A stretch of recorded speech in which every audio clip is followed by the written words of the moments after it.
దేవునికి స్తోత్రం. దేవుని యందు నా ప్రియ సహోదరి సహోదరులందరికీ నా వందనములు తెలియజేస్తున్నాను. ప్రభువైన తండ్రి ఆయన సమస్తమును ఏలుబడి చేయుచున్న దేవాతి దేవుడయ్యుండి ఆయన తన వారిని తన కొరకు సమకూర్చుకొనుచున్నాడు.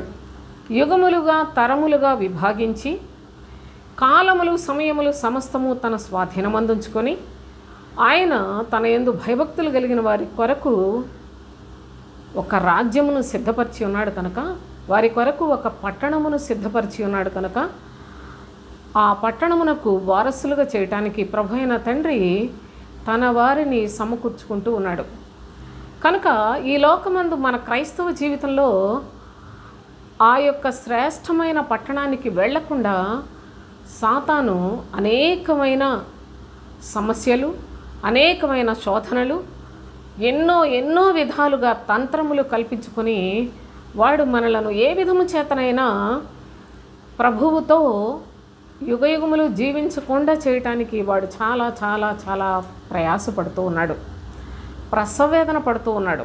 అయితే ప్రభు అయిన దేవుని యందు లేఖనముల యొక్క శక్తిని మనము గ్రహించగలిగినట్లయితేనే, పరిశుద్ధ లేఖనాలలో మనము ఎప్పటికప్పుడు మన హృదయాన్ని సంపూర్ణముగా నింపుకొనగలిగితేనే మరి అపవాది తంత్రాలను కూడా మనము గుర్తించగలం. కనుక ఆది సర్పమైన మహాఘట సర్పం వాడి యొక్క రూపములు ఎన్ని విధాలుగా ఆది నుండి కూడా మార్పు చేసుకుంటూ సర్వజనులను మోసం చేస్తూ ఉన్నాడో ఆ లేఖనాలు మనం మరి కొన్నిటిని చదువుకుంటూ ఉన్నాం. ఈ దినాన మరికొన్ని అనుభవాలు జ్ఞాపకం చేసుకుందాం. లూకా సువార్త 10వ అధ్యాయం 18వ వచనం చూడండి. మరియు లూకా సువార్త 10వ అధ్యాయం 18వ వచనం, ఆయన సాతాను మెరుపు వలె ఆకాశము నుండి పడుట చూచితిని అన్నాడు. సాతాను ఎక్కడుంది? మెరుపు వలె ఆకాశము నుండి పడుట చూచితిని అని ప్రభువు తన ప్రజలకు తెలియజేస్తూ ఉన్నాడు. సాతాను మెరుపు వలె ఎలా పడింది? మనం సహజంగా సాతాను అంటే అదేదో చీకటి క్రింద భావిస్తాం. కానీ ప్రభు చెప్తున్నాడు, సాతాను మెరుపు వలె ఆకాశము నుండి పడుట చూచితిని. ఆకాశము అసలు ఇది చాలా రహస్యంగా ఉంటుంది. దేవుని యొక్క లేఖనాలు అర్థం కాక ఎవరికి తోచినట్లు వాళ్ళు అర్థం చేసుకొని అంతా దేవునికి దూరమైపోయి, లేక దేవుని యొక్క నామంలో మాట్లాడుతున్నామని విపరీతమైన అజ్ఞానంతో కూడిన మాటలు మాట్లాడుతూ వాళ్ళు మరి దేవుని యొక్క నామాన్ని చాలా హేళన చేస్తూ ఉన్నారు. సోదరులారా, నేటి బోధకుల యొక్క పరిస్థితి బహు ఘోరంగా ఉంది. అయితే దేవుని యొక్క శ్రేష్టమైన సన్నిధిలో ప్రభు చెప్తున్నాడు, సాతాను మెరుపు వలె ఆకాశము నుండి పడుట చూచితనే. ఇది ఎక్కడ ఉంది? మనం గత వారంలో చదువుకున్నాం. ఈ యొక్క భక్తుడు ప్రవక్త అయిన యెషయా కాలంలో చూడండి, యెషయా గ్రంథం 14వ అధ్యాయం 12వ వచనం, తేజో నక్షత్రమా వేకువ చుక్క నీవెట్లు ఆకాశము నుండి పడితివి. చూడండి, నీవెట్లు ఆకాశము నుండి పడితివి. ఇది ఆకాశములో నుండి పడిందట. అసలు దేవుని యొక్క భాష ప్రకారముగా చూస్తే ఆకాశము అంటే ఆలయము. ఆకాశములో కూడా 2 రకాలు ఉన్నాయి సోదరులారా. మీకు ట్రాన్స్లేషన్లో మీరు అక్కడక్కడ చూడాలి, చూస్తే ఆకాశము అంటే హెవెన్ అని వ్రాస్తాడు, కొన్ని చోట్ల స్కై అని కూడా వ్రాసాడు. కనుక ఎక్కడ ఆకాశం అంటే కనిపించే ఆకాశమా, లేక దేవుని ఆలయము అనేది ఆకాశమా అనే విషయాలు కూడా మనం చాలా పరిశీలనగా అత్యాసక్తితో దేవుని యొక్క లేఖనాలను మరి చదివి గ్రహించి దేవుని యొక్క కృపచేత నేర్చుకుంటేనే కానీ ఎక్కడ పడితే అక్కడ ఆకాశం ఉందని, కనుక అంత ఆకాశం అంటే మనం చూస్తున్న ఆకాశం అని మాత్రం పొరబడద్దండి. కనుక నీవెట్లు ఆకాశము నుండి పడితివి. ఇది ఆకాశము నుండి పడిందని ప్రవక్త అయిన యెషయా తెలియచేస్తూ ఉన్నాడు. ఆకాశము అనేది ఆలయము. దేవుని యొక్క ఆలయములోనికి కూడా సాతాను వాడు ఎంత దర్జాగా వస్తాడు. ఆయన సన్నిధి ఎక్కడ ఉంటే అక్కడ ఆయన ఆలయం ఉన్నది. ఆయన సన్నిధిలోనికి వచ్చింది. ఆ యొక్క సన్నిధిలో నుండి అసలు ప్రభువుతో వాదించిన పరిస్థితులు కూడా మనం చూస్తాం. భక్తుడైన యోబు కాలంలో ఈ యొక్క సాతాను చూడండి, దేవుని యొక్క దూతలందరూ కూడాను సమావేశమైతే అక్కడికి వచ్చేసింది. మీరు చూడండి, యోబు గ్రంథం 2వ అధ్యాయం 1వ వచనం. దేవదూతలు యెహోవా సన్నిధిని నిలుచుటకై వచ్చిన మరి ఒక దినము తటస్థింపగా వారితో కూడా అపవాది యెహోవా సన్నిధిని నిలుచుటకై వచ్చెను. యెహోవా సన్నిధిని నిలుచుటకు వచ్చిందట. చూడండి, దేవదూతలందరూ యెహోవా సన్నిధిని నిలుచుటకు వచ్చిన ఒక దినము తటస్థించినప్పుడు ఈ దేవదూతలు దేవుని యొక్క లేఖనములలో మనకి 1వ అధ్యాయం 6వ వచనంలో చూడండి, దేవదూతలు యెహోవా సన్నిధిని నిలుచుటకై వచ్చిన దినం ఒకటి తటస్థించెను. ఒక దినం దేవుని యొక్క దూతలు దేవుని సన్నిధిలో నిలవవలసిన సమయం వచ్చింది. అంతేకాదు, ఆ దినమున అపవాది యగువాడు వారితో కలిసి వచ్చెను. అపవాది కూడా వారితో కలిసి దేవుని యొక్క సన్నిధికి రాగలిగిన పరిస్థితులు ఉన్నాయి. అయితే ఈ యొక్క అపవాది మరి యొక్క దినమున కూడా దేవుని యొక్క దూతలతో కలిసి యెహోవా సన్నిధిలో నిలిచి ఉన్న స్థితిని మనం చూస్తూ ఉన్నాం. ప్రభు అడుగుతున్నాడు, యెహోవా నీవు ఎక్కడ నుండి వచ్చితివని వారిని అడగగా అపవాది భూమిలో ఇటు అటు తిరుగులాడుచు అందులో సంచరించుచూ వచ్చితనని చెప్పింది. భూమి చూడండి, భూమిలో ఇటు అటు తిరుగులాడుచు సంచరించుచూ వచ్చానని చెప్పిందట. భూమిలో సంచరిస్తూ ఉంది, భూమిలో అటు ఇటు తిరుగులాడుతూ ఉంది. అనగా దేవుని యొక్క ప్రజల మధ్యలో సంచరిస్తూ ఉన్న అపవాది భూమిలోనే అటు ఇటు తిరుగుతూ ఎప్పుడు ఎవరిని ఎక్కడ పాడు చేయాలి, అన్నీ అబద్ధికుడు అబద్ధమునకు జనకుడు కనుక సమస్తమైన కార్యముల్లో కూడా మునిగి తేలుతూ ఉంటాడు అపవాది. కనుక వీడు ఆకాశము అనడి ఆలయము అనగా దేవుని యొక్క సన్నిధిలోనికి వచ్చింది. దేవుని సన్నిధిలో నుండి అది ఏం జరిగింది అంటే, ఆకాశము నుండి నీ వెట్లు పడితివి అని భక్తుడు అడుగుచున్నాడు. అంతేకాదు, ఎలా పడిందో చెప్తున్నాడు ప్రభు అయిన యేసుక్రీస్తు. మనం చదువుకున్నాం కదా, ప్రభు అయిన యేసుక్రీస్తు ఏమని చెప్తున్నాడు, సాతాను మెరుపు వలె ఆకాశము నుండి పడుట చూచితిని అన్నాడు. మెరుపు వలె పడిందట. మెరుపు అంటే అసలు అది ఒక్క క్షణంలో మెరుపు మనకి కనిపిస్తుంది, కానీ చాలా వెలుగు ఉంటుంది.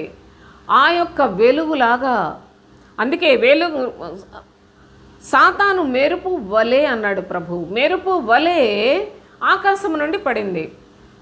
పడిన మాట వాస్తవం, కానీ అది ఎలా పడిందో ప్రభు చెప్తున్నాడు. మెరుపులాగా పడిందట.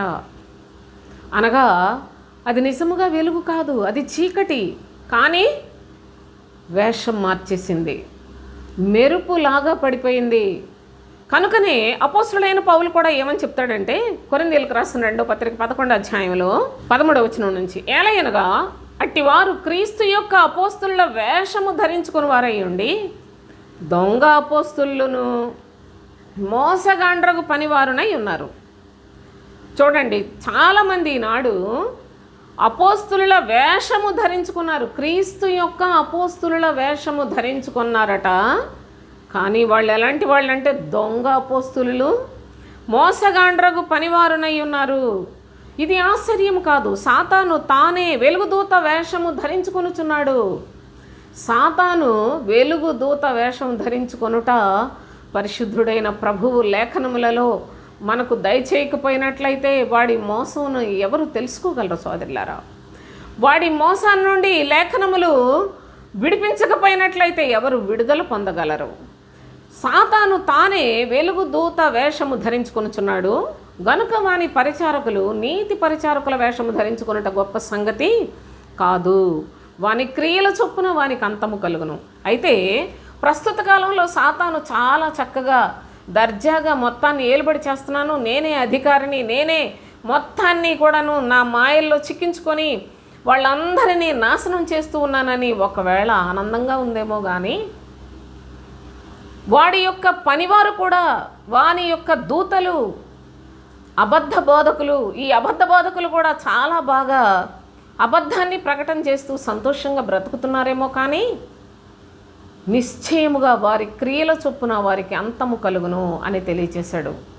చిన్న మాట మారిస్తేనే ఊరుకొని దేవుడు, మనము మనుషుల ఎడల మనుషులు చిన్న మాట, చిన్న పొరపాటు, తన సహోదరుల ఎడల ఒక పొరపాటుగా మాట్లాడితేనే ఊరుకొని దేవుడు దేవుని గురించే అనేకమైన అబద్ధ బోధలను లోకంలో ప్రకటన చేసి దేవుని యొక్క ప్రజలను నిత్య నాశనానికి తోలుకొని వెళ్ళిపోతున్న ఈ దొంగ బోధకుల యొక్క పరిస్థితులు ఎంత ఘోరంగా ఉంటాయో, రాబోయే దినం ఎంత ఘోరమైన దినం రాబోతూ ఉందో ఒకసారి లేఖనాలు మీకు అర్థమైతే, పరిశుద్ధ లేఖనాల్లో ఉగ్రత దినమని, దర్శన దినమని, చాలా ఘోరమైన శిక్షా దినమని ప్రభువు వ్రాసిన ఆ యొక్క దినము ఎంత ఘోరమైందో వీళ్ళందరూ కూడాను శిక్షకు వెళ్ళిపోతున్నారు. కానీ సోదరులారా, దేవుని యొక్క సేవకులు కాదు.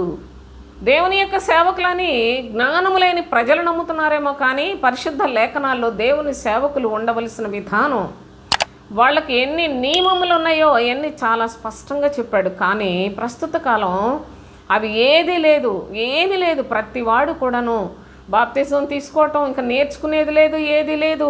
మొత్తం అంతా బోధకులైపోయామని ఏదో కొంచెం అక్కడ ఇక్కడ ఆ బైబిల్స్ ఈ బైబిల్స్ చదువుకొని, ఏదో కథలు నేర్చుకొని, ఒక 10 పాటలు పాడించేసి ఆ తర్వాత ఏదో మాటలు చెప్పి 4 మాటలు చెప్పి ప్రజలను మోసం చేసి ప్రార్థనలు చేసి కానుకల కోసం ఈ కుక్కపాట్లు పడిపోతున్నారు. కానీ దేవుని యొక్క సేవకులు ఆత్మల భారంతో, పరలోక సంబంధమైన నియమముతోటి, ఆత్మ సంబంధమైన ఈ యొక్క పరిచర్యను ఆత్మ నియమముతో క్రమముగా జరిగించే వాళ్ళు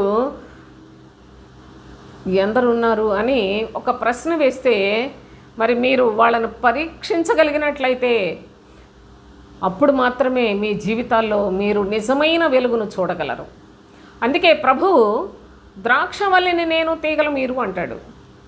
నేను నిజమైన ద్రాక్షవల్లిని అని చెప్తాడు. అంటే ద్రాక్షవల్లి అనగానే ప్రతి ఒక్కళ్ళు కూడా డూప్లికేట్లు చాలామంది బయలుదేరిపోతారు కనుక నేను నిజమైన ద్రాక్షవల్లిని అని చెప్పాడు.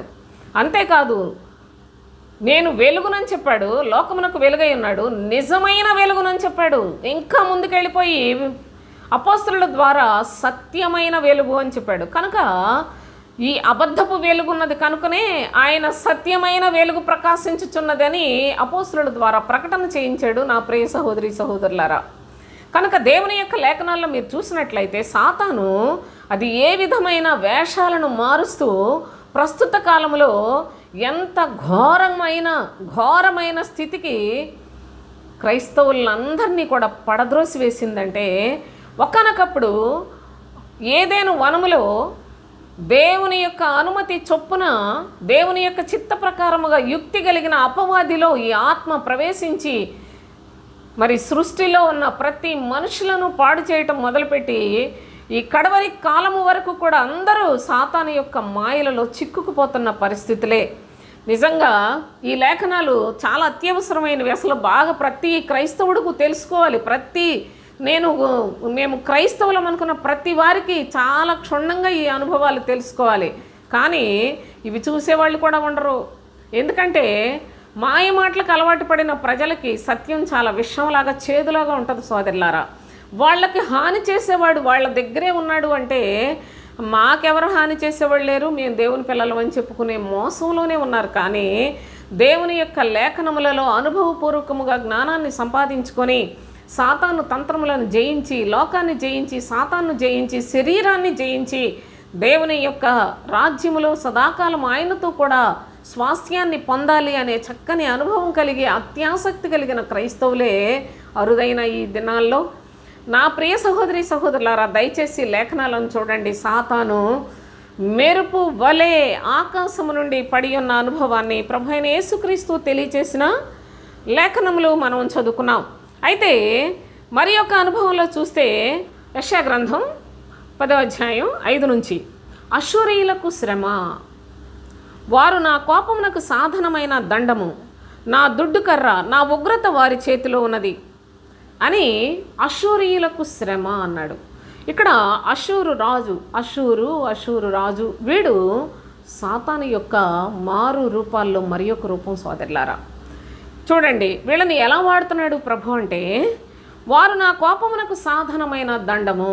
అనగా దేవుని యొక్క ప్రజలు వాళ్ళు నీచ కార్యములు చేస్తే వాళ్ళని శిక్షించటానికి మాత్రము వీళ్ళని ఉపయోగించుకున్నాడు. అనగా తండ్రి తన పిల్లలను దండించటానికి ఒక కర్ర ఉపయోగించినట్లు ప్రభు అయిన తండ్రి తన ప్రజలను దండించి వాళ్ళని క్రమశిక్షణ నేర్పుకోవడానికి, వాళ్ళకు భయభక్తులు నేర్పుకోవటానికి ఉపయోగించిన ప్రజలే కానీ సోదరులారా, ఈ సృష్టికి పనికొచ్చేవాళ్ళు కానీ, దేవుని మార్గంలో నడుచుకునే ప్రజలు కానీ వీరెంత మాత్రము కాదు.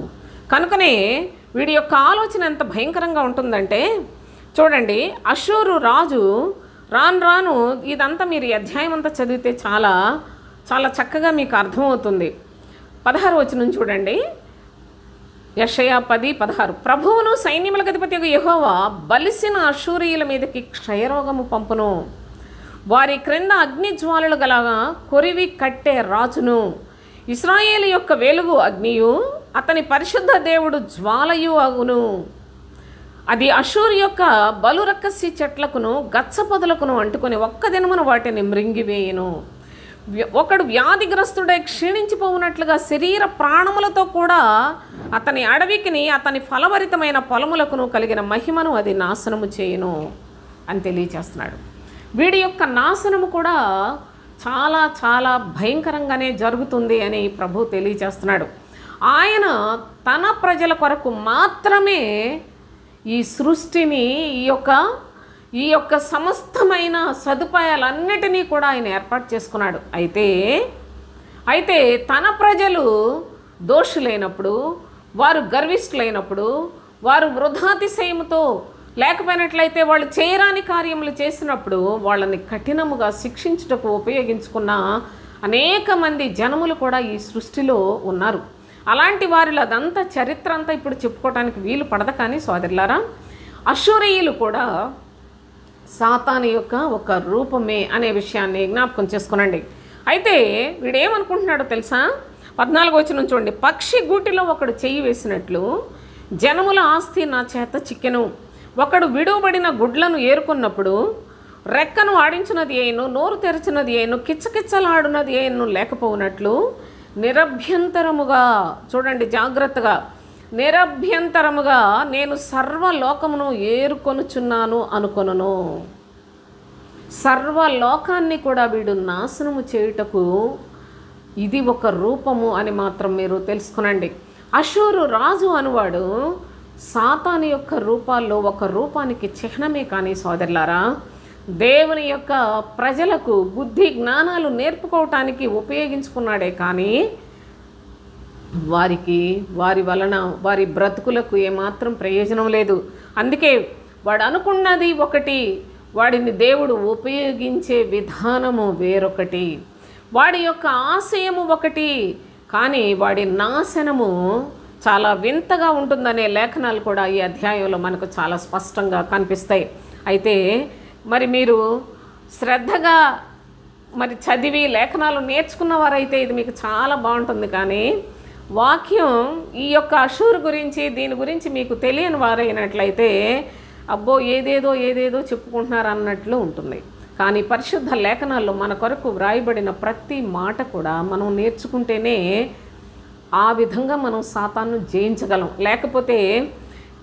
లేకపోయినట్లయితే సాతాను వాడికి మన తల వెంట్రుకల కన్నా ఎక్కువ మాయోపాయములతో వాడు పనిచేస్తూ ఉంటాడు. వాడికి ఏ విధంగానైనా మీరు దొరికిపోతారు. కనుక దేవుని యొక్క జ్ఞానాన్ని, సకల విధములైన అనుభవ జ్ఞానాన్ని మీరు సంపాదించుకుంటేనే కానీ ప్రభు యొక్క రాజ్యమునకు వారసత్వాన్ని సంపాదించుకోలేరు. దయచేసి ఈ లేఖనాలను కూడా జాగ్రత్తగా మీరు గమనించాలని నేను మీకు తెలియచేస్తున్నాను. యెహెజ్కేలు గ్రంథంలో మరి యొక్క అనుభవాన్ని చూసినట్లయితే యెహెజ్కేలు గ్రంథం 29వ అధ్యాయం 3వ వచనం చూద్దాం. ఐగుప్తు రాజైన ఫరో నైలు నదిలో పండుకొని ఉన్న పెద్ద ముసలి, చూడండి, నేను నీకు విరోధిని అని చెప్పాడు ప్రభు. ఒకప్పుడు ఐగుప్తు నైలు నదిలో పండుకొని ఉన్న పెద్ద ముసలి, దాని శక్తి, దాని సామర్థ్యం ఎంతగా పనిచేస్తూ ఉందో, నైలు నదిలో పండుకొని ఉన్న పెద్ద ముసలితో ఐగుప్తు రాజైన ఫరోని పోల్చాడు. ఆ ఫరోతో అంటున్నాడు, నేను నీకు విరోధిని అని చెప్పాడు ప్రభు. అనగా దేవునికి ఈ సృష్టిలో విరోధులు ఎందరు ఉన్నారో కూడా దయచేసి మీరు చూడాలి. అషూరు నీకు శ్రమ అని చెప్పాడు.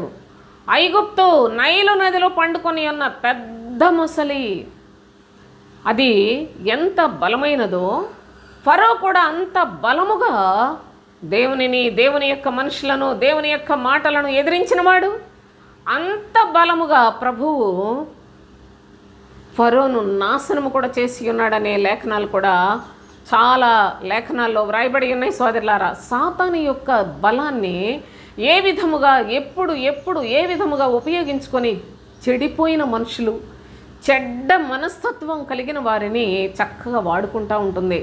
కనుక వీళ్ళందరూ కూడా సాతాను యొక్క రూపములలో ఉన్నారు అనే విషయాన్ని మీరు జ్ఞాపకం చేసుకోవాలి. అంతేకాదు చూడండి 32వ అధ్యాయం యెహెజ్కేలు గ్రంథం 32వ అధ్యాయంలో 2వ వచనం చదువుదాం. నరపుత్రుడా, ఐగుప్తు రాజైన ఫరోను గూర్చి అంగలార్పు వచనమైతే అతనికి ఈ మాట ప్రకటింపుము. జనములలో కొదమ సింహము వంటి వాడవని నీవు ఎంచబడితివి. జనములలో కొదమ సింహము వలె ఉన్నాడట. అయితే జలములలో మొసలి వంటి వాడవై నీ నదులలో రేగుచు నీ కాళ్లతో నీళ్లు కలియబెట్టితివి అన్నాడు. చూడండి, జనములలో కొదమ సింహము వంటి వాడిగా ఉన్నాడు. ఐగుప్తు రాజైన ఫరోను గూర్చి అంగలార్పు వచనం ఎత్తమంటున్నాడు. అంగలార్పు అంటే వాని యొక్క మరణం, వాని యొక్క ముగింపు ఏ విధంగా చేయబోతూ ఉన్నానో అని ప్రభు అంగలార్పు వచనం ఎత్తి మాట్లాడమంటూ ఉన్నాడు. అయితే ఈ ఐగుప్తు రాజైన ఫరో వాడు ఎలా ఉన్నాడు అంటే, జనములలో కొదమ సింహముగాను జలములలో మొసలి వంటి వాడై నీ నదులలో రేగుచుంటివి. నీ నదులన్నీ దేవుని యొక్క సృష్టిలోనివి కావా? కానీ ఈ లోకపు నదులను గురించి మాట్లాడలేదు. నీ నదులలో అంటే నీవు ఏర్పాటు చేసుకొనిన నీ ప్రజల మధ్యలో, నీ సమూహాల మధ్యలో నువ్వు ఎలాగో మొసలి వంటి వాడవు అని తెలియచేస్తూ ఉన్నాడు. ఈ యొక్క ఫరో ఇజ్రాయేలీల విషయంలో ఎంత ఘోరమైన యాతన పెట్టి ఉన్నాడో, వారిని ఎంత హింసించారో, ఫరో అని ఐగుప్తు రాజులందరికీ క్రమముగా అదే మరి అది ఒక గౌరవ సూచనగా వారికి అనుగ్రహించబడిందో వ్రాయబడినయో లేఖనాల్లో కూడా. ఈ యొక్క ఫరో ఎంతమంది మారినా ఏ విధముగా దేవుని యొక్క ప్రజలను హింసిస్తూ వచ్చారో, అయితే కనీసం ఇశ్రాయేలీల్లో మగపిల్లలంటూ ఉండకూడదు అనే ఒక నిశ్చయత కలిగి పుట్టిన పిల్లలందరినీ చంపేయమని శాసనం చేశారో, ఎంత క్రూరమైన కార్యములు జరిగించి ఉన్నారో దేవుని యొక్క ప్రజల ఎడల. అయితే వారందరినీ కూడా దేవుడు ఏ విధముగా అణిచాడో, నేను నీకు విరోధినై ఉన్నానని అంగలార్పు వచనం ఎత్తమని ప్రవక్తలకు తెలియచేస్తూ ఉన్నాడో, దేవుని యొక్క లేఖనాలు చాలా లోతైన అనుభవాల్లో వ్రాయబడిన సంగతులుగా మనము ప్రతి వాక్యాన్ని చాలా తేటగా నేర్చుకుంటేనే కానీ శక్తివంతులము కాలేము అని కూడా నేను మీకు తెలియచేస్తూ, ఈ లేఖనాలు సాతాను వాడి యొక్క రూపములు ఏ విధముగా దేవుని యొక్క ప్రజలను అణచటానికి, వారిని నాశనం చేయటానికి, వారిని పాడు చేయటానికి వీడు రూపాలు మార్చుకుంటూ పనిచేస్తూ ఉన్నాడో ఈ లోకములో మనం చాలా స్పష్టంగా గ్రహించవలసిన అవసరత ఉన్నది సోదరులారా. అంతేకాకుండా చూడండి, ప్రవక్త అయిన ఇర్మియా ద్వారా తెలియచేసిన మాటలు కూడా మనం చూసినట్లయితే ఇర్మియా గ్రంథం 51వ అధ్యాయం 7వ వచనం చూడండి. బబులోను యెహోవా చేతిలో సర్వభూమికి మత్తు కలిగించు బంగారు పాత్ర అయి ఉండెను. పరిశుద్ధ లేఖనాల్లో బబులోను గురించి కూడా చాలా ఎక్కువగా వ్రాయబడి ఉన్నది. బబులోను అనగా బాబెల్ అని, బబులోను అనగా కల్దీల దేశమని, అది భయంకరమైన రూపములు, పేర్లు కూడా చాలా కుయుక్తిగా మార్చుకున్న పరిస్థితులు కూడా మనం చూస్తున్నాం. ఈ యొక్క లేఖనముల ప్రకారముగా ప్రభువు బబులోను గురించి ఒక సంగతిని తెలియచేస్తున్నాడు. నేను ఎక్కడో విన్నాను, బబులోన్ అంటే అది కూడా ఏదో ఒక మేలు కలుగు చేసేది అన్నంత దుర్మార్గంగా బోధించే బోధలు కూడా వింటూ ఉన్నాం. అయితే బబులోను యెహోవా చేతిలో సర్వభూమికి మత్తు కలిగించు బంగారు పాత్ర అయి ఉండెను అన్నాడు.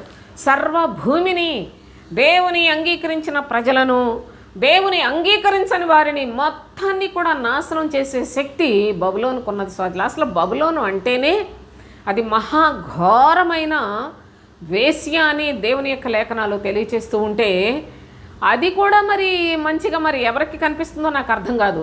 మన పితరుడైన అబ్రహామును మన తండ్రి అయిన దేవుడు కల్దీల దేశంలో నుంచి బయటికి తీసుకుని వచ్చి పాలు తేనెలు ప్రవహించే దేశమైన కానానుకు నడిపించి ఆ దేశాన్ని దేవుని యొక్క ప్రజలకు స్వాస్థ్యముగా ఇచ్చి నేటికిని యుగ సమాప్తి వరకు కూడా లోకమంతా నశించిపోయినంత వరకు కూడా దేవుడు తన ప్రజలకు తోడై ఉండి తన యందు భయభక్తులు కలిగిన వారికి మాత్రమే పేరు పెట్టుకున్న వాళ్ళకి కాదు సోదరులారా, తన యందు భయభక్తులు కలిగి ఎవరైతే నా మాట విని వణుకుచుండునో వారిని నేను దృష్టిస్తానని తెలియచేసిన దేవాతి దేవుని యొక్క సన్నిధిలో వారి కొరకు ప్రభువు స్వాస్థ్యమును ఏర్పాటు చేసి ఉన్నాడు. అది ప్రస్తుత కాలము ఈ లోకంలో ఉన్న యెరూషలేమే కాదు, పైనున్న యెరూషలేమును గురించి కూడా చాలా లేఖనాలు వ్రాయబడి ఉన్నాయి. ఏదేమైనప్పటికీ దేవుని యొక్క సన్నిధిలో ఈ యొక్క బబులోను చూసినట్లయితే దేవుని యొక్క చేతిలోందే, ఇది ఎక్కడి నుంచో రాలేదు, దేవునికి తెలియకుండా ఇవేమీ జరగట్లేదు, దేవుని యొక్క అనుమతి లేకుండా ఏది కూడా ఈ భూమి మీద పని చేయదు సోదరులారా. అయితే అందుకనే చెప్తున్నాడు, బబులోను యెహోవా చేతిలో సర్వభూమికి మత్తు కలిగించు బంగారు పాత్ర అయి ఉండెను. కనుక ఇది మామూలుగా నాశనం చేసేది కాదు. దీని యొక్క సామర్థ్యం చూసినట్లయితే చాలా విస్తారముగా ఉంటుందని చదువుకుందాం. దేవుని యొక్క లేఖనాల్లో మరి యొక్క అనుభవాన్ని కూడా చూద్దాం. ఇదే అధ్యాయం అనగా ఇర్మియా 51 అధ్యాయంలో 25వ వచనం చూడండి. సర్వభూమిని నశింపచేయు నాశన పర్వతమట ఇది. సర్వభూమిని నశింపచేయు నాశన పర్వతమా, నేను నీకు విరోధిని అని చెప్తున్నాడు ప్రభు. కనుక బబులోను సర్వభూమిని నాశనం చేస్తూ ఉంది. మనం ప్రపంచ దేశాల గురించి ప్రస్తుత కాలంలో వింటూ ఉన్నాం. ఆ దేశంలో ఇలాంటి కిరాతకపు పనులు ఉన్నాయి, ఈ దేశంలో ఇలాగున్నాయి, ఆ దేశ అధ్యక్షుడు చాలా క్రూరుడు, లేకపోయినట్లయితే అందరూను ఎక్కడికక్కడ ఈ దేశాలు వారి యొక్క మరి ప్రభుత్వ అధికారాలు, వారు ఏర్పాటు చేసుకున్న నియమాలు, ఇవన్నీ కూడా రకరకాలుగా చూస్తున్నాం. ఆంధ్ర రాష్ట్రం కూడా అందులో ఏమీ మినహాయింపు కాదనుకోండి. మొత్తం మీద ఏదేమైనప్పటికీ మొత్తం ఈ అధికారాలు లేకపోయినట్లయితే ఈ క్రూరమైన కార్యకలాపాలు, ఈ నీచమైన కార్యాలు, ఇవన్నీ కూడా దేవునికి తెలియకుండా, ఆయన అనుమతి లేకుండా ఏం జరగటం లేదు. సమస్తము చెడ్డవారికి మంచి ఎందుకు జరగాలి, చెడిపోయిన ప్రజలకు మంచి ఎందుకు జరగాలి? కనుక చెడిపోయిన ప్రజలకు చెడే జరిగితే అది న్యాయం. కనుకనే మొత్తం న్యాయంగానే జరుగుతూ ఉందని నేనైతే తలంచుచూ ఉన్నాను. ఏదేమైనప్పటికీ దేవుని యొక్క లేఖనములలో ప్రభువు ప్రతి విషయాన్ని చాలా స్పష్టంగా తెలియచేస్తూ ఉన్నాడు. మొత్తం మనం చదువుకున్నవన్నీ ఈ లోకంలో దేశములు, ఈ లోకంలో మనుష్యులు, వీళ్ళు అషూరీయులు ఉన్నారు, బబులోను ఉంది, ఐగుప్తు ఉంది, రకరకాలు ఏదో ఉన్నది, లేకపోయినట్లయితే ఫిలిస్తీయులు ఉన్నారు, అన్నీ మొత్తం అమెరికా కాదు, రష్యా కాదు, భారతదేశం కాదు, లేకపోయినట్లయితే భయంకరముగా వారి యొక్క మూర్ఖత్వంతో ఉన్న అరబీలే కాదు, సమస్తమైన దేశాలు అన్నిటిని గురించి కూడా పరిశుద్ధ లేఖనాల్లో వ్రాయబడింది. ఇది తెలియకుండా మనం ఏది భక్తిలో ముందుకెళ్ళడానికి కూడా అవని పరిస్థితులు కూడా ఉన్నాయి సోదరులారా.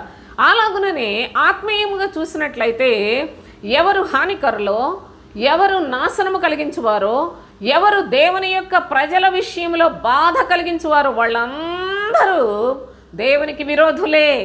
వీళ్ళందరి పని ఒక దినం పడతాడు దేవుడు. వీళ్ళందరి యొక్క నాశనము చాలా భీకరమైన ఘోరమైనదిగా ఉంటుందని కూడా దేవుని యొక్క లేఖనాలు అన్నీ కూడా వ్రాసిపెట్టాడు. అంతేకాదు దేవుని నామములో ఉండి అక్రమముగా జీవించేవాళ్ళు, లేకపోయినట్లయితే వేషం మార్చుకొని భక్తులైపోయినట్లు నటనము చేసే దుర్మార్గుల గుంపుకి ఇంకా కఠినమైన శిక్షలు ఉన్నాయని కూడా వ్రాసిపెట్టాడు. అంతేకాదు దేవుని యొక్క సన్నిధిలో దేవుని పిల్లలకు శ్రేష్టమైన స్వాస్థ్యం ఉన్నదనే సత్యాన్ని కూడా తండ్రి అయిన దేవుడు మనకు లేఖనాల్లో అనుగ్రహించాడు. ఇవన్నీ లేకపోయినట్లయితే విశ్వాసులకు ఆదరణ ఏది, విశ్వాసులకు నిరీక్షణ ఏది, విశ్వాసులకు ధైర్యం ఏది సోదరులారా? కనుక ప్రభువు తన పిల్లలను ఏ విధముగా పోషిస్తాడో, సంరక్షిస్తాడో, కాపాడుతాడో, నా కనుపాపను రెప్పలు కాచినట్లు అనగా కంటి పాపను రెప్ప కాపాడినట్లుగా నేను నిన్ను కాపాడుకుంటానని చెప్పాడు. దేవుని యొక్క ప్రజల వైపు నిర్లక్ష్యంగా చూసిన వాడి యొక్క జాతకం కూడా పరిశుద్ధ లేఖనాల్లో ఉంది. దేవుని నామాన్ని అపవిత్రంగా మాట్లాడేవాడు, దేవుని యొక్క పరిశుద్ధ నామాన్ని దూషించి మాట్లాడుతున్న వారందరికీ వారు ఎవరెవరు ఏ ఏ చోటుకు వెళ్ళాలో ప్రభువు సమస్తాన్ని పరిశుద్ధ లేఖనాల్లో రాసిపెట్టాడు. ఏ ఒక్కడు కూడాని ఆదాము కాలం మొదలుకొని యుగ సమాప్తి వరకు ఏ ఒక్కడికి రహస్యంగా చొరబడ్డానికి ఏ గుహ లేదు, లేకపోయినట్లయితే వాళ్ళు దూరటానికి ఏ సందు లేదు సోదరులారా. ఏ ఒక్కడు ఆయన దృష్టిలో నుంచి తప్పించుకొని పోలేడు. సృష్టికర్త దేవాతి దేవుని యొక్క నియమ ప్రకారముగానే, ఆయన సంకల్ప ప్రకారముగానే సమస్తమును జరిగించువాడని నమ్మండి, ధైర్యంగా ఉండండి, విశ్వాసముతో ప్రభువు కొరకు జీవించండి. దాని యొక్క ఫలాన్ని నిశ్చయముగా మనందరము కూడా పొందుతాం సోదరులారా. కనుక చూడండి, దేవుని యొక్క పరిశుద్ధ లేఖనాల్లో మొత్తం అంతా సర్వలోకాన్ని కూడా నాశనము చేసే ఒక నాశన పర్వతములాగా ఈ బబులోను ఉన్నది. ఇక్కడ బబులోన్ అని ఎక్కడుంది అని మీరు అనుకోవద్దు దయచేసి. ఈ యొక్క ఇర్మియా గ్రంథం 50 అధ్యాయం 51 అధ్యాయం పూర్తిగా బబులోను గురించి వ్రాయబడినవే. కనుక దేవుని యొక్క సన్నిధిలో మీరు జాగ్రత్తగా చదువుకున్నట్లయితే మీకు చాలా విషయాలు గ్రహించగలుగుతారు. సర్వభూమిని నశింపచేయు నాశన పర్వతమా, నేను నీకు విరోధిని. ఇదే యెహోవా వాక్కు. నేను నీ మీదికి నా చేయి చాపి శిలలపై నుండి నిన్ను క్రిందికి దొర్లించుదును, చిచ్చుపెట్టిన కొండవలే ఉండ చేయుదును. చూడండి, శిలలపై నుండి నిన్ను క్రిందికి దొరిలించుదును అని బబులోను యొక్క నాశనాన్ని కూడా తెలియచేశాడు. అయితే ఈ బబులోను సర్వభూమిని కూడా నాశనం చేస్తుందని లేఖనాల్లో మనం చదువుకుంటున్నాం కదా. మరి ఈ యొక్క నాశనం గురించి అపోస్తలుడైన యోహాను ప్రకటన గ్రంథంలో వ్రాసిన అనుభవాన్ని కూడా చూసినట్లయితే చూడండి, 17వ అధ్యాయం మొదటి నుంచి చూద్దాం. ఆ 7 పాత్రలను పట్టుకొని ఉన్న 7 దేవదూతల్లో ఒకడు వచ్చి నాతో మాట్లాడుచు ఇలాగ చెప్పాను, నీవిక్కడికి రమ్ము, విస్తార జలముల మీద కూర్చున్న మహావేశ్యకు చేయబడు తీర్పు నీకు కనపరిచేదను. మహావేశ్యకు చేయబడు తీర్పు. మహావేశ్య ఎవరి వేశ్య? ఎవరి వేశ్య? చూడండి 15వ వచనం. మరియు ఆ దూత నాతో ఇలాగ చెప్పాను, ఆ వేశ్య కూర్చున్న చోట నీవు చూచిన జలములు ప్రజలను, జనసమూహములను, జనములను, ఆయా భాషలు మాట్లాడు వారిని సూచించును. 18వ వచనం చూడండి. మరియు నీవు చూచిన ఆ స్త్రీ భూరాజుల నేలు ఆ మహాపట్టణమే, అదే మహాబబులోను. ఈ మహాబబులోను చూడండి, ఇప్పుడు 2వ వచనం చదువుదాం. భూరాజులు ఆమెతో వ్యభిచరించిరి, భూరాజులు ఆమెతో మహావేశ్యతో వ్యభిచరించిరి. భూరాజులు అంటే దేవుని యొక్క సేవకులని చెప్పుకునేవారు. వీళ్ళు భూరాజులు, ఈ లోకంలో ఎక్కడ పరిపాలన చేసేవాళ్ళు కాదు. అయితే భూనివాసులు ఆమె వ్యభిచార మద్యములో మత్తులైరి. భూరాజులు అనగా దేవుని సేవకులను చెప్పుకుంటున్న వాళ్ళందరూ కూడా దానితో వ్యభిచరిస్తూ ఉన్నారు. సాతానుతోనే వీళ్ళందరూ కలిసి పనిచేస్తూ ఉన్నారు. దేవుని సేవకులు కారండి, కానీ దేవుని సేవకులమని వారికి వారు చెప్పుకుంటున్నారు. నిజముగా దేవుని సేవకులైతే దేవుని రాజ్యమునకు దేవుని పిల్లలను సిద్ధపరుస్తారు. ప్రాణం పోయినా కానీ ప్రభు రాజ్య వ్యాప్తి కొరకు ప్రయాసపడతారు. కానీ గొడవలతోటి, అల్లర్లతోటి, తర్కములతోటి, విభేదాలతోటి, లేకపోయినట్లయితే భయంకరమైన వివాదాలతోటి చీకటి కార్యాల్లో మునిగి తేలరండి. అయితే దేవుని యొక్క సేవకులైనట్లయితే అపోస్తులను చూడండి, వాళ్ళు పని చేసుకొని వెళ్ళిపోయారు. వాళ్ళ యొక్క బాధ్యత ప్రతి నిమిషము కూడా చాలా చక్కగా ఉపయోగించుకొని ప్రభు సత్యాన్ని బోధించుటకే వాళ్ళు ప్రయాసపడ్డారు. వాళ్ళతోటి వీళ్ళతోటి గొడవలాడుకుంటా కూర్చొని రోజులు డిబేట్లని, దేవుడు నమ్మినోడు దేవుడు నమ్మనోడు మొత్తం అందరితోటి డిబేట్లు చేసుకుంటా కూర్చొని జనాలందరూ కూడా మరి కొంతమంది చూడండి, ఒక డిబేట్ జరుగుతుంది ఒక అన్యుడితో, ఒక హిందుత్వం కలిగిన వ్యక్తితో జరుగుతుంది. వాడు మనసు మార్చుకోవటానికి డిబేట్ చేస్తున్నాడా? లేకపోయినట్లయితే నేను ఇన్నాళ్ళు తెలియని సంగతులు నేను నేర్చుకున్నానని చెప్పి బుద్ధి తెచ్చుకోవడానికి ఏమన్నా డిబేట్లు జరుగుతున్నాయా? లేకపోయినట్లయితే అది వింటున్న వారికి మారు మనసు కలిగే పరిస్థితులు ఏమన్నా కలుగుతున్నాయా? కేవలము అవతల వాళ్ళు పొగుడుకొని యువతల వాళ్ళు ఎవ్వరికీ జ్ఞానం లేదు.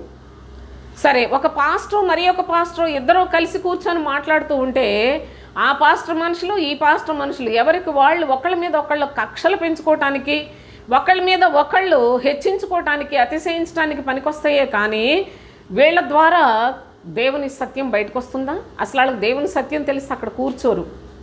దేవుని యొక్క సత్యం ఏమన్నా ఎవరైనా నేర్చుకునే పరిస్థితులు ఉన్నాయా? అసలు ఈ కాలంలో ఉండవలసిన బోధకుడని ఈ పిచ్చి బోధకులను అంతగా పొగుడుకొని కామెంట్స్ పెట్టుకుంటున్నారే, మీరందరూ కూడా ఒక దినాన అఘోరిస్తారు. మీరు చూద్దురు కానీ ఒక్క దినాన సిగ్గుపడిపోతారు చూద్దురు కానీ దేవుని యొక్క సత్యమును తెలుసుకోవటానికి మనస్సునివ్వరు. దేవుని యొక్క లేఖనములను విశేషముగా ప్రభు యొక్క వాక్యానుసారంగా జీవించాలని ప్రేమించి ప్రభు కొరకు జీవించడానికి ఇష్టపడరు. కానీ వీళ్ళకి పొగుడుకుంటూ వాళ్ళ వెనకాలే దాసులుగా బానిసలుగా బ్రతకటానికే కానీ బుద్ధి జ్ఞానం ఉందా ఈనాడు క్రైస్తవులకు? అసలు దేవుని యొక్క లేఖనాల్లో ఎవరికైనా జ్ఞానం ఉన్నదా? ఇదంతా జరగటానికి కారణం అపవాది తంత్రములే, సాతాను యొక్క తంత్రములే. వీళ్ళకి నిజముగా క్రీస్తు బోధ తెలిస్తే, క్రీస్తునందలి సత్యము తెలిస్తే, దేవుని కుమారుని యందు విశ్వాసం ఉన్నట్లయితే ఈనాడు ఈ బోధకులు ఇంత వెర్రవీగి ఒకడి మీద ఒకడు హెచ్చించుకొని రెచ్చిపోయి బుద్ధి జ్ఞానం లేని వారిలాగా కంచరగాడిదలాగా తయారయ్యారు. కానీ దేవుని యొక్క భారాన్ని మోసే గాడిదలాగా ప్రభువుని వెంబడించే ఆయనతోటే ఆయన స్వరాన్ని మాత్రమే వినే గొర్రెలులాగా బ్రతకాలి, ఆయన యొక్క చిత్తానుసారముగా జీవించాలి అనుకునే మనస్సు కలిగిన వారే కరువైపోయారండి. కనుక దేవుని యొక్క సన్నిధిలో ఒకవైపు సాతానుడు ఎంత దూసుకొని వెళ్ళిపోతున్నాడంటే వాడు చూడండి విస్తార జలముల మీద కూర్చున్నాడు, మహావేశ్య అన్నాడు ప్రభువు వీడిని. చూడండి ఈ వేశ్య వీడేం చేస్తున్నాడంటే భూరాజులు ఆమెతో వ్యభిచరించిరి. భూరాజులు ఆమెతో వ్యభిచరించిరి అనగా ఇక్కడ వేశ్య అన్నాడు కనుక ఆమెను సంబోధిస్తూ మాట్లాడుతూ ఉన్నాడు. భూనివాసులు ఆమె వ్యభిచారం మద్యములో మత్తులైరి అని చెప్పాడు. అప్పుడు అతడు ఆత్మవశుడనైన నన్ను అరణ్యమునకు కొనిపోగా దేవదూషణ నామములతో నిండుకొని 7 తలలను 10 కొమ్ములను గల ఎర్రని మృగం మీద కూర్చుండిన ఒక స్త్రీని చూచితిని. ఆ స్త్రీ ధూమ్ర రక్త వర్ణములు గల వస్త్రము ధరించుకుని బంగారముతో రత్నములతో ముత్యములతో అలంకరింపబడినదై ఏహ్యమైన కార్యములతోనూ తాను చేయుచున్న వ్యభిచార సంబంధమైన అపవిత్ర కార్యములతో నిండిన ఒక సువర్ణ పాత్రను చేత పట్టుకొని ఉండెను. ఈ బబులోను యెహోవా చేతిలో సర్వలోకాన్ని సర్వభూమిని మోసం చేసే ఒక బంగారు పాత్రలా ఉంటే దాని చేతిలోనే అనగా వేశ్య చేతిలో ఎంత ఘోరమైన పదార్థాలతో నిండిన సువర్ణ పాత్ర ఉందో దయచేసి చూడండి. ఈ లేఖనములు మన కొరికే ప్రభువు వ్రాసిపెట్టాడు. ఎందుకంటే నా పిల్లలు జాగ్రత్త పడతారు, ఈ వేశ్య ఛాయలకు వెళ్లకుండా ఈ వేశ్య దాని నెత్తి మీద దాన్ని తంతారు అనేసి దేవుడు ప్రేమతోటి ఈ లేఖనాలు వ్రాస్తే ఇవి అర్థం కాదు, ఇవి తెలియదు, ఇవి మనకు కాదు, ఇదేదో బబులోను గురించి చెప్తున్నాడు అనుకొని రకరకాల పిచ్చి బోధలు చెప్తున్నారు ఈనాడు పిచ్చి బోధకులు. నా ప్రియ సహోదరి సహోదరులారా దయచేసి ఆలోచించేయండి. ఆ స్త్రీ క్రూర మృగం మీద ఎర్రని మృగం మీద కూర్చొని ఉందట. దీనికి 2 ముఖములు. మొదటి ముఖము విస్తారమైన జలముల మీద కూర్చుంది. రెండవది చూసినట్లయితే నా ప్రియ సహోదరి సహోదరులారా సర్వలోకాన్ని నాశనం చేసేది కనుక ఇది ఒక ఎర్రని మృగం మీద కూర్చుంది. ధూమ్ర రక్తవర్ణ వస్త్రములు ధరించుకొని అనగా దేవుని యొక్క సేవకులు ధరించు వస్త్రములే ధూమ్ర రక్తవర్ణ వస్త్రములు. ఆ వస్త్రములు అనగా దేవుని సేవకుడు వేషం వేస్తుంది. అంతేకాదు బంగారములతో రత్నములతో ముత్యములతో అలంకరించుకుని దేవుని యొక్క స్వచ్ఛమైన శ్రేష్టమైన పవిత్రమైన మాటలు అన్ని నోట్లో వల్లించేసేలా తయారైంది. ఏహ్యమైన కార్యములు క్రియలు చూస్తే చండాలంగా ఉంటాయి. వారి ప్రవర్తన చూస్తే ఈ బోధకుల ప్రవర్తన చూస్తే బహు అసహ్యం. రోత, వాళ్ళ వేషం, వాళ్ళ భాష, వాళ్ళ రూపాలు, వాళ్ళ వెకిలి మాటలు చూస్తే పరమ అసహ్యంగా ఉంటాయి. అంతేకాదు ఏహ్యమైన కార్యములతో తాను చేయుచున్న వ్యభిచార సంబంధమైన అపవిత్ర కార్యములతో వ్యభిచార అనగా లోకముతో కలిసిపోయి అపవిత్రురాలుగా అపవిత్రమైన కార్యాలన్నిటినీ కూడా నింపుకొని ఒక సువర్ణ పాత్ర దాని చేతిలో పట్టుకొని ఉంది. ఇది మహాబబులోను. దీన్ని ప్రభు అంటున్నాడు నాశనం కలుగు చేయు హేయ పర్వతము. అంటే అది ఎంత స్థిరంగా పనిచేస్తుందో, అది కానీ దాని యొక్క పని అంతా ఎంత రోత కార్యాలు, ఎంత అసహ్యమైన క్రియలతోటి ఈనాడు బోధకులందరూ అలాంటి ప్రవర్తనతో బ్రతుకుతూ దేవుని సేవకులు అని చెప్పుకుంటూ ఉన్నారు. ఒకవైపు లోకాన్నంతటినీ, అన్య ప్రజలుగా ఉన్న మొత్తాన్ని దాని సేవలతో, దాని పూజలతో, దాని గొడవలతో, దాని అల్లర్లతో, దాని పోకిరి చేష్టలతోటి లోకాన్ని నాశనం చేస్తూ ఉంది. మరి ఒకవైపు దేవుని యొక్క పనిలోనికి చొరబడిపోయి సర్వాన్ని పాడు చేసి రోత చేసి పడేసింది. సంఘం, దేవుని యొక్క సన్నిధి, దేవుని మాటలు అంటే చొలకన చేసి పడేసింది. ఇంత దారుణంగా మనుషులందరినీ వశపరుచుకొని పాడు చేస్తున్న ఈ సాతాను వీడి యొక్క రూపములు ఎంత ఘోరంగా ఉన్నాయో కూడా దేవుని యొక్క లేఖనాల్లో చూడండి. ప్రకటన గ్రంథం 9వ అధ్యాయంలో మరి ఒక మాట చదువుకుందాం. దయచేసి ఈ లేఖనాలన్నిటినీ కూడా జాగ్రత్తగా వినండి. వీడియోలో ఏదో ఇటు నాకు ఏదో కలిసి వస్తుందని నేను చేయట్లేదు సోదరులారా. మీకు ఎలాగైనా సరే సత్యం తెలుసుకోవాలని ఆశతో తెలియచేస్తున్న మాటలు గమనిస్తారని ఆశిస్తూ ఉన్నాను. ప్రకటన గ్రంథం 9వ అధ్యాయం 11వ వచనం చూడండి. పాతాళపు దూత, వీడి పేరు పాతాళపు దూత వాటిపైన రాజుగా ఉన్నాడు. ఈ అధ్యాయం ఇదివరకు వీడియో చేశాను సోదరులారా. దానిలో కనుక మీరు జాగ్రత్తగా ఒక్కసారి వెనక్కి తిరిగి చూడగలిగినట్లయితే ఈ అబద్ధ బోధకులందరికీ కూడా శిరస్సు ఎవడో తెలుసా? పాతాళపు దూత అనగా అపవాది. హెబ్రీ భాషలో వానికి అబద్ధోనని పేరు. గ్రీసు దేశపు భాషలో వాని పేరు అపోల్లియోను అనగా నాశనము చేయువాడు.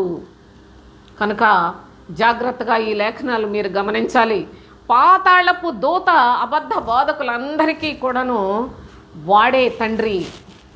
యేసయ్య ఏనాడో చెప్పాడు, వాడు అబద్ధికుడును అబద్ధమునకు జనకుడునై ఉన్నాడు, వాని యందు సత్యమే లేదు అని చెప్పాడు.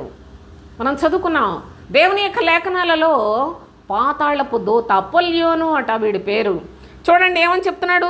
అపోల్లియోను, అబద్ధోను అని పేర్లు కలిగిన ఈ దుర్మార్గుడైన అపవాది ఎన్ని రూపాలు మార్చుకుంటూ ఈనాడు ప్రవక్త అయిన దానియేలు చెప్పినట్లుగా నాశనకరమైన హేయ వస్తువు పరిశుద్ధ స్థలములో నిలిచి ఉన్నది. నాశనకరమైన హేయ వస్తువు వీళ్ళంతా నాశనం చేయటానికే, క్రైస్తవ్యాన్ని నాశనం చేయటానికి బయలుదేరారు.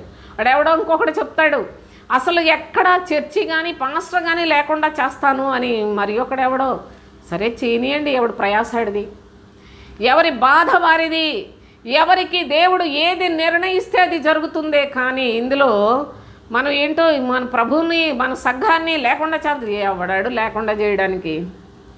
దేవుని యొక్క పరలోకమందున్న మన తండ్రి యొక్క అనుమతి లేనిదే భూమి మీద ఏది కూడా జరగదు అనే విశ్వాస్యతతోటి జీవించవలసిన కడవరి దినములు. వీడు చూసినట్లయితే పాతాళపు దూత అని తెలియచేస్తూ ఉన్నాడు. అంతేకాదు వీడు 11వ అధ్యాయంలో, ప్రకటన గ్రంథం 11వ అధ్యాయం 7వ వచనం చూద్దాం. వారు సాక్ష్యము చెప్పుట ముగింపగానే అగాధములో నుండి వచ్చు క్రూర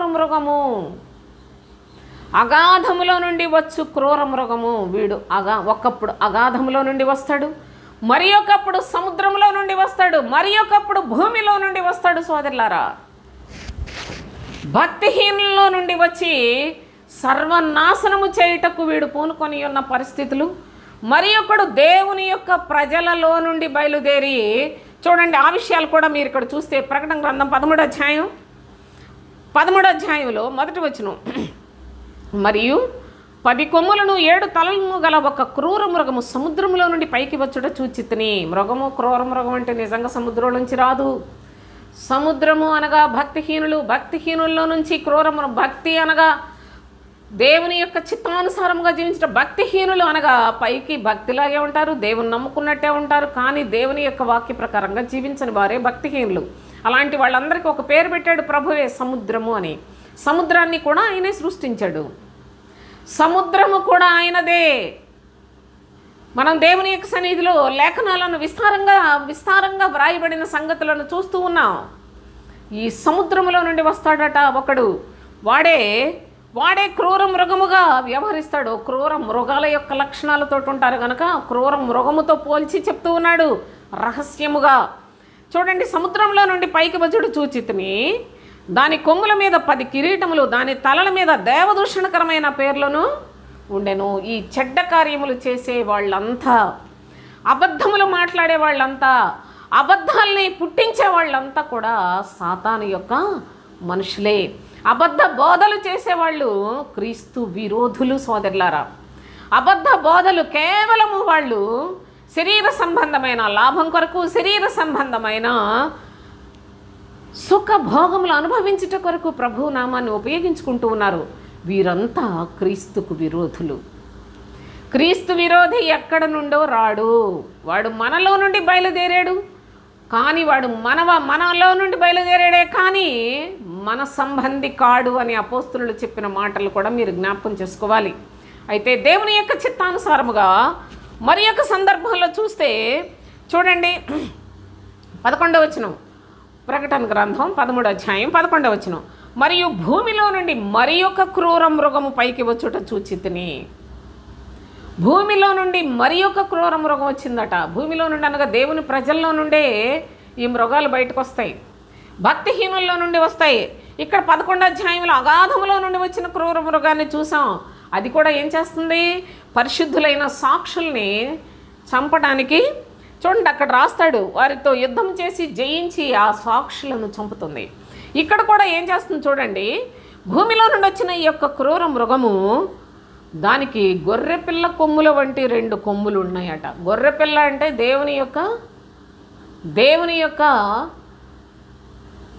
గొర్రెపిల్లగా క్రీస్తు ఉంటే, క్రీస్తు స్వరమును విను వారిని ప్రభు అన్నాడు, నా గొర్రెలు నా స్వరము వినును అని.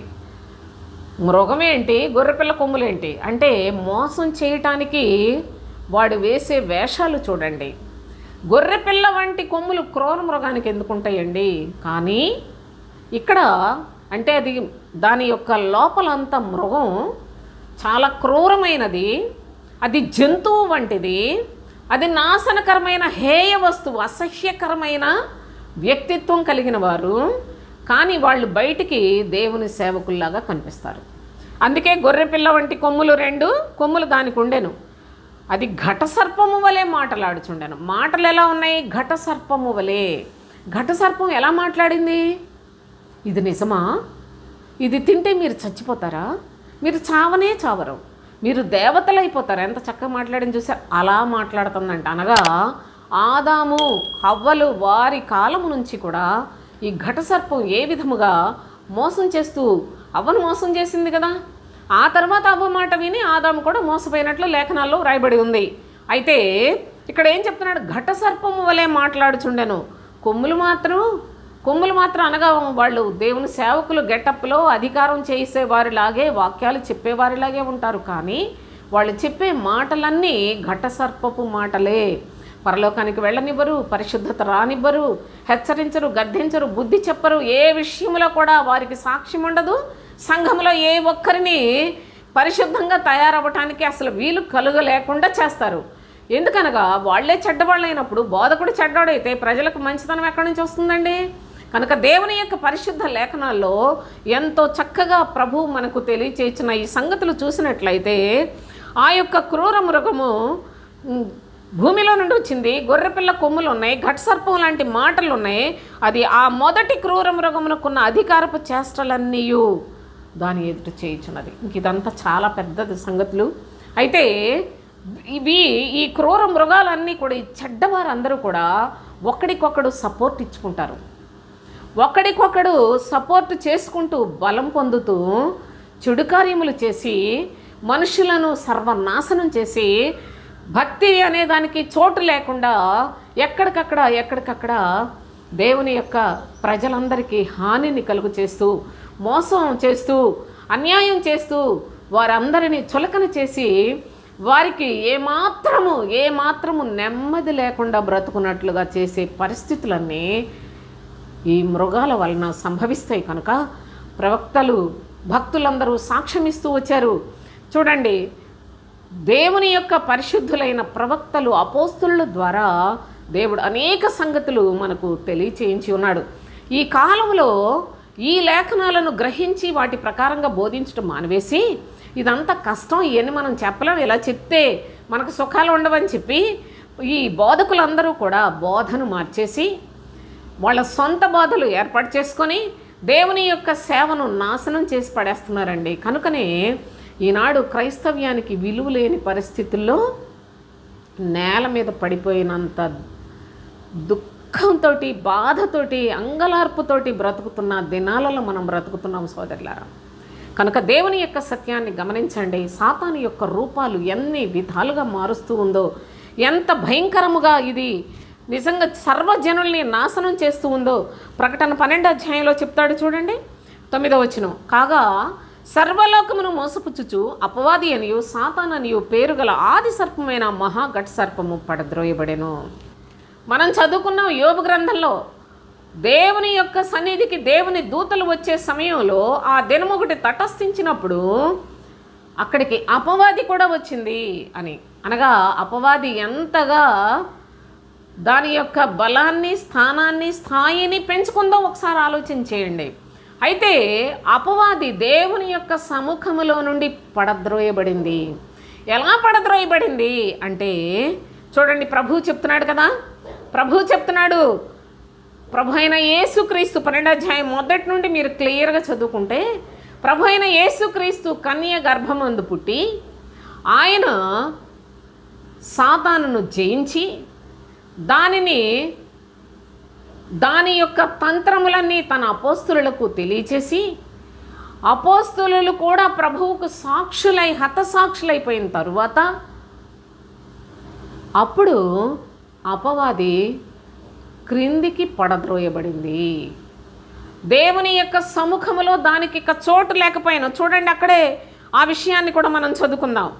చూడండి, కాగా సర్వలోకమును మోసపుచ్చుచు అపవాది అనియు సాతాను అనియు పేరుగల ఆది సర్పమైన మహాఘట సర్పం పడద్రోయబడెను. అది భూమి మీద పడద్రోయబడెను, దాని దూతలు దానితో కూడా పడద్రోయబడిరి.